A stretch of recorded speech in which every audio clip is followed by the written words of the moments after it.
Le 27 mars 2020, le président Trump promulgue la loi CARES. La loi comprend ses chèques de relance de $1 200. Le même jour, Apple, en partenariat avec la Maison-Blanche, a lancé une application présentant les symptômes du Covid et les directives d'exposition et d'isolement. 6 ans plus tard, nous découvrons une nouvelle variante fortement mutée du Covid-19 connue sous le nom de cigale. Cette tendance gagne du terrain à travers le monde et dans une vingtaine d'États, dont la Californie, avec plus d'informations sur la tension et l'état du Covid. 6 ans après la déclaration de l'urgence nationale, nous sommes à nouveau rejoints par le Dr Anne Ramwan, directrice du Fielding School of Public Health Center for Global Health Security de l'UCLA.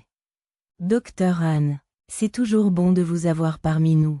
Commençons par la cigale, identifiée pour la première fois en Afrique du Sud en novembre 2024.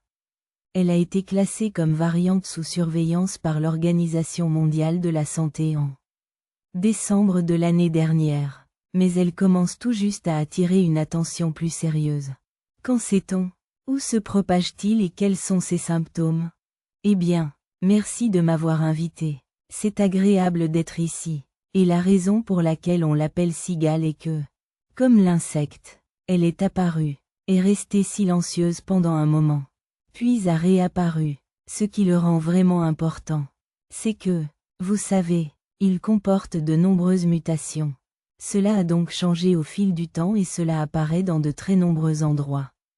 Mais cela reste encore relativement faible en termes de nombre de cas. Il est juste important que nous le regardions. D'accord. Vous venez donc de mentionner les mutations.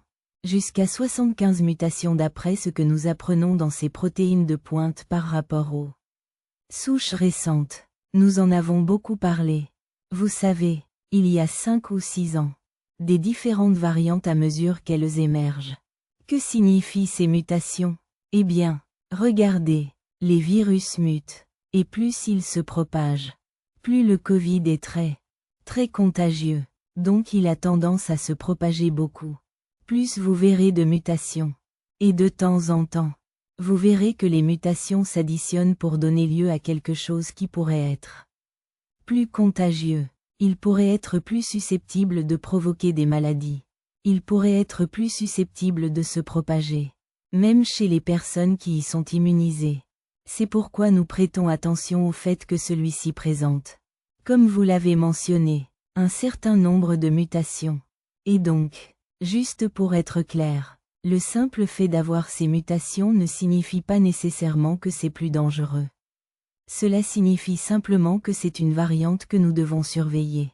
Et c'est ce qui est vraiment important ici en matière de santé publique. Nous voulons garder une longueur d'avance. Nous ne voulons pas courir après cela. Il est donc si important de regarder. Ouais, et nous le sommes. Ces mutations rendent-elles les variantes spécifiquement cicada, plus résistantes aux vaccins ou aux anticorps anti-Covid? Et la dernière série de vaccins Covid protégerait-elle contre les cigales? Eh bien, cette souche particulière pourrait être un peu meilleure pour esquiver certains anticorps existants. Et c'est l'une des raisons pour lesquelles nous y prêtons attention. Mais on s'attend toujours à ce que les vaccins actuellement disponibles contribuent réellement à protéger contre les maladies graves et à empêcher les gens d'être hospitalisés. Mais je pense que cela soulève vraiment le problème.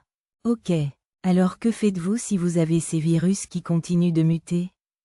Et je pense que vous pensez simplement à la prévention pratique. N'est-ce pas? Par exemple, je viens de prendre l'avion hier. Et donc ce que j'ai fait, c'est que vous étiez dans des aéroports, avec beaucoup de gens se déplaçant, beaucoup d'espaces fermés, et donc vous pouvez mettre un masque. Vous pouvez simplement vous assurer que vous êtes dans des endroits aérés autant que possible. Et le Covid n'est pas le seul problème. N'est-ce pas? Il existe de nombreuses autres maladies respiratoires. Beaucoup d'autres choses que vous pouvez contracter lorsque vous êtes en présence de beaucoup de monde.